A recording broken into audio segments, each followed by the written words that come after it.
আমাদের মঞ্চের অনুষ্ঠান সুন্দর পরিবেশনের স্বার্থে যাদের কোনো প্রয়োজন নেই, যারা মঞ্চে আছে তাদেরকে বিনীতভাবে অনুরোধ করছি, প্রয়োজন ছাড়া কেউ মঞ্চে থাকবেন না।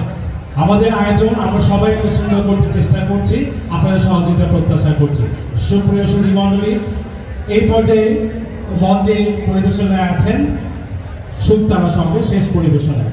পরবর্তী পরিবেশনা হবে আলোকধারা শিল্পী গোষ্ঠী। তাদের আলোকধারা শিল্পী গোষ্ঠীর টিচারকে প্রস্তুত থাকার জন্য বিনীত অনুরোধ করছি। সুপ্রিয় সুধী মণ্ডলী, জাতীয় কবি কাজী নজরুল ইসলামের 123তম জন্মবার্ষিকী উদযাপনের 3 দিন ব্যাপী অনুষ্ঠানের আজকের প্রথম দিন শুরু হচ্ছে। পরিবেশন করছেন আলোকধারা শিল্পী গোষ্ঠী।